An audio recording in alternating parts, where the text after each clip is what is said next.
Hello and welcome to Paw Prints on the Mountain, brought to you by the Humane Society of the White Mountains. I'm your host, Mike Bosley. Here in just a couple moments, we will be joined by Deena Pace, the Executive Director of the Society. But before we do that, it's time to go into Mike's Pet Peeves.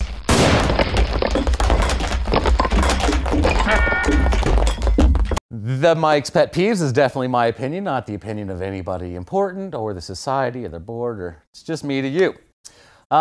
What I can't stand, so I have a 2-year-old and a 2.5-year-old, and so what I can't stand is people that decide to age their kid by months after the 24-month mark.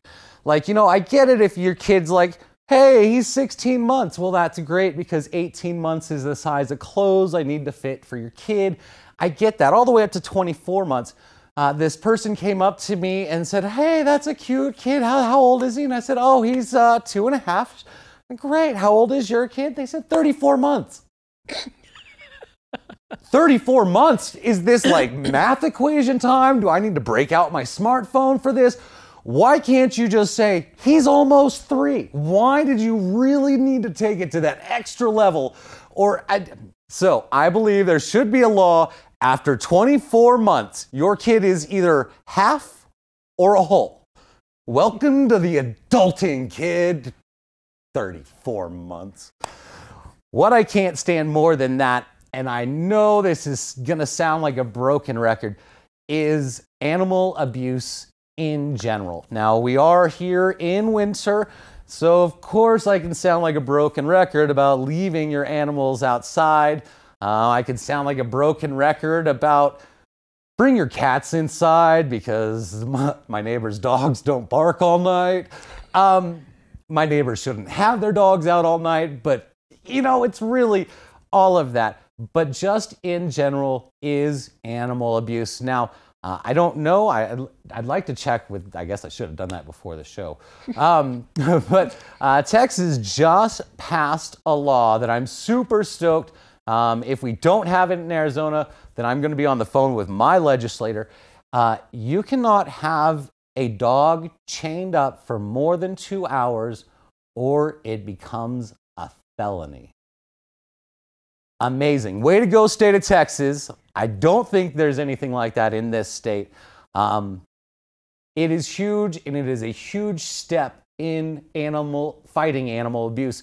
I know there's people out there that, well, my grandpa had his dog outside. Well, back in the 1950s, we did all kinds of horrible things as humans in general. Luckily, in the 60s and 70s, and the progression of civil rights came around, things have changed.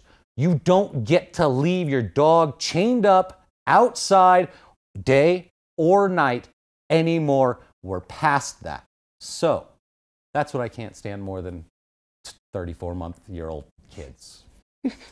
Anyways, so now joining me on the show is Deena. Hello, Deena. Hi, Mike. Would you like to spout in real quick about animal abuse this time of year as a society? You know, neglect is a form of abuse. Yes, ma'am. And I get there's some dogs that would prefer to be outside, like your huskies, stuff like that, you know, Malamutes, those ones that are equipped, or if they're the working dog, like the Pyrenees, stuff like that. But you know, your everyday pet doesn't really want to be outside. You know, my girls, the last few days with the snow like it is, I shut them in this, I call it our back room, but it's actually a second living room. And it's got the older carpet and it's got the doggy door. And I don't want them dragging mud into the house while I'm gone. And you would think I abuse them. There's heat there. They have blankets. And on their beds are blankets, you know. So my girls are pretty pampered, but, you know, it drives me crazy because you'll know exactly who I'm talking about. I see these dogs out all the time. All the time. You know, and the neighbors actually bought this family a doghouse, an igloo doghouse. Those igloo doghouses are cold, yes. Cold. And so I just like to tell people, if you have to have your pet outside, if you can't bring it in, even put it in a crate at night when it's so cold if they're an outside dog. You know, don't get the blanket thing going on in there because they drag them outside in the snow, in the mud, they get wet. Use straw. Use some kind of bedding There you that go. that does not hold that moisture into it. And you know, another thing that people don't think about with their outside animals is when it's cold and freezing, their water is froze over. Most likely. So, you know, here this winter, we've got a feral cat colony. We always have a feral cat colony. But every morning... At the society, not at your house. At the Humane Society, that is correct. And even our feral cat colonies have houses with heat to get out of the weather with. But every morning when we go out to take care of them, I bring clean water bowls because their water's frozen solid, you know? Yeah. And so you just have to think about that, you know? And I like that saying, if you're cold, they're cold. That's right. You know? So it does upset me. You know, the law is if they have shelter, food, and water, that's all you're required to give them. You know, as a pet owner, I hope you give them more. That is right. I really think everyone should talk to your legislator or your local person up there, because there's some movement that needs to happen.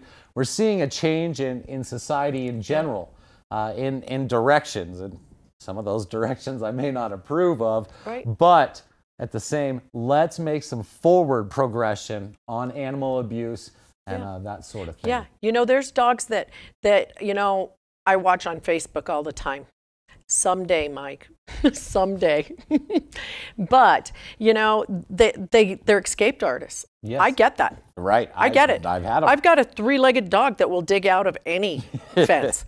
So we've had to reinforce our fencing. We're aware of the problem. Right. You know, I don't chain her up. I'm aware of the problem, you know, and if I couldn't trust her in the house, I'd put her in my back room when I was at work. There you go. You know, there's ways to work around it other than those chains. You know, that's just, and sometimes that's how they live their lives. That's the sad part. That is the sad part. And you can actually see it in the dog's eyes. Yes, you we can. know who we're talking about. Yep, we see it. Now, there is also all kinds of other change on the border as we are now welcoming 2020 Deuce. I refuse to call it 2022. That sounds like a crappy movie to 2020 Part 2. So 2020 was a real crappy movie, so I don't want to see the sequel to that movie. So welcome to 2020 Deuce. Now, that being said, things are changing, such as minimum wage is going up. I know we all see the gas pumps rising, and each day you're like, is it going to go down 3 cents? Ladies and gentlemen, the minimum wage is going from $12.15 to $12.80. Can you imagine how you would feel and or how you would budget if gas did that same jump from $3.25 to $4.03? What would you do? It's going to be absolutely ridiculously difficult for every nonprofit, local, small businesses, local. Ladies and gentlemen, 2020 Deuce is the year to get out, be part of your community, volunteer where you can, where your services can probably be used at the Humane Society in one fashion or another. It's going to make it difficult. Real quickly, what would you like to add as the executive director of a very large organization? This minimum wage hike is going to hurt. What can you add to that? You know, Mike, it's going to hurt bad. This was totally, when I found out about this a couple months ago, I was really, really upset. First of all, do I believe that our people deserve more than minimum wage? Absolutely. Our people are priceless. But that being said, as the Humane Society, a nonprofit that earns their own money, we're not funded by anybody, it hurts. You know, we've never been able to pay more than minimum wage. Back in 2015, when this whole thing started and it was supposed to tap out in 2020, 2021, they mandated another 15 cents, now 65 cents an hour. Budgeting was very hard. You know, thank you again for being on the budget committee. That was the hardest budget I've had to do for quite a few years. And it's not pretty. No. It is not pretty. You know, so that's where you brought up a really good point. Volunteering can help us save hours on paid employees, you know, and You know, I really and truly, I think another thing that could help us is if, let's just say, every business got on board to do a business membership for $250 this year. Send it in now. Right. Send it in now. It's good for 12 months, you know? Something like that can help us make up the hole that we're in right now for this year because of minimum wage.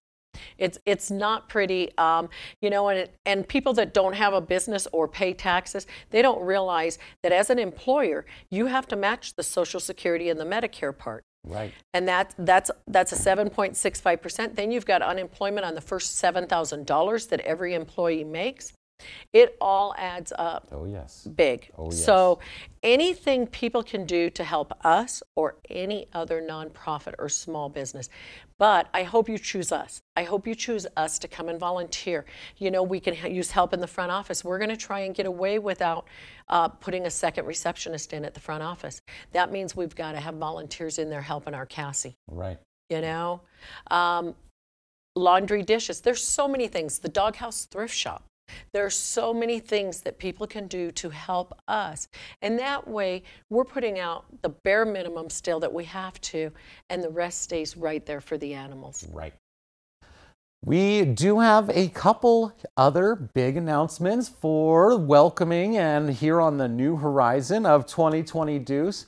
Stay with us, and we'll be back to tell you about all the fun here at the Humane Society of the White Mountains.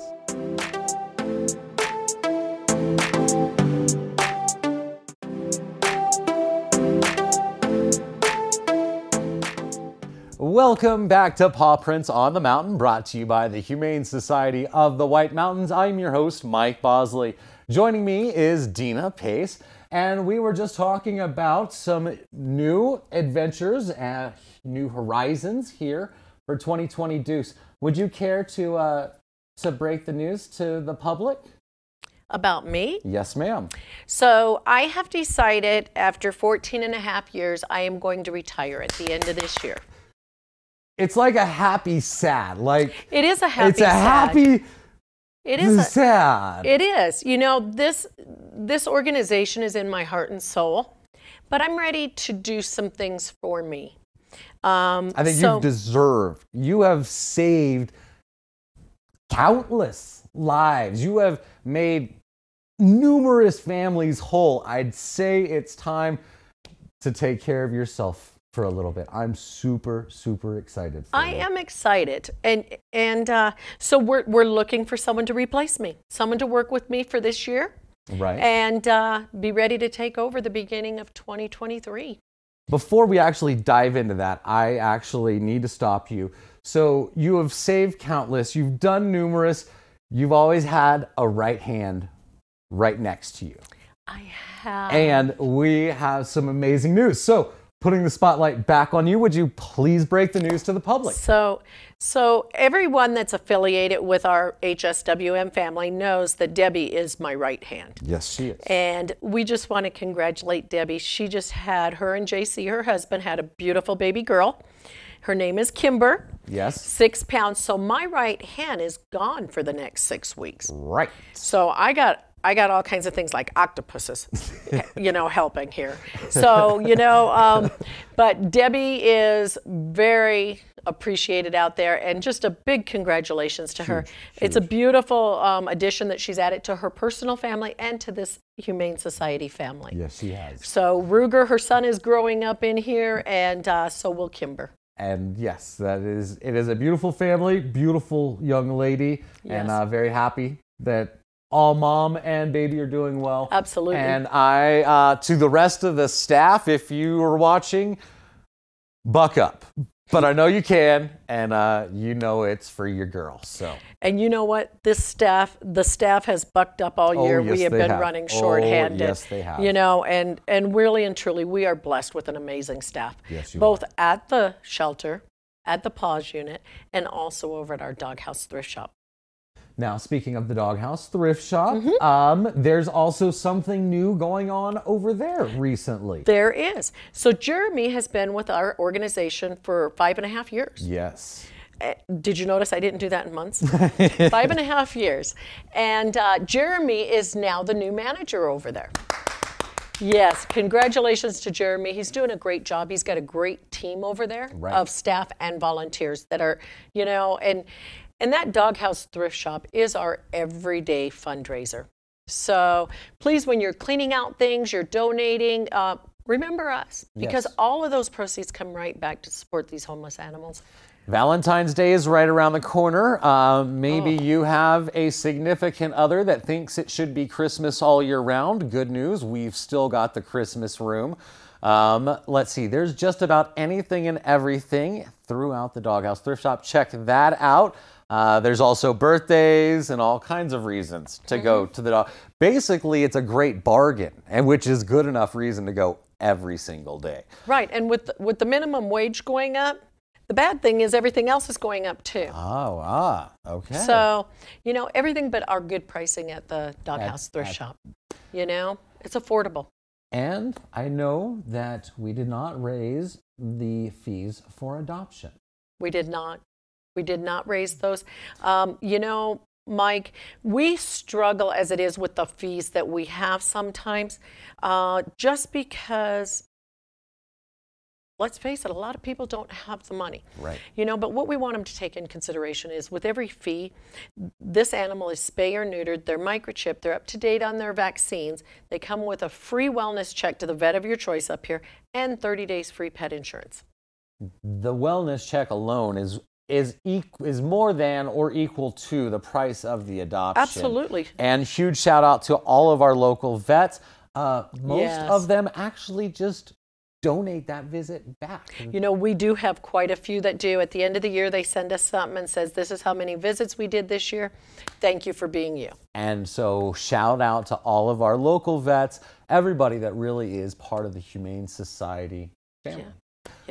So we don't have much more time. We are kind of changing our format. We're going to start coming to you guys more often, and you won't have to listen to me be as long-winded. So good news for you. So wrapping up our new condensed version, I would like to go back to the executive director position for the Humane Society. The executive director position, someone needs to be outgoing. Someone needs to be able to handle many staff. They definitely should have, I would say, veterinarian experience is good, but you started out as a bookkeeper. Right, I had financial experience. So really, don't not apply because you don't think you're good enough. We would love to hear from anybody, and we would love to kind of start a process, and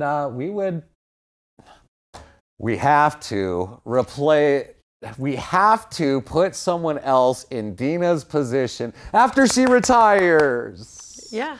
So we look forward, but you have a huge job, a huge mass of things you do.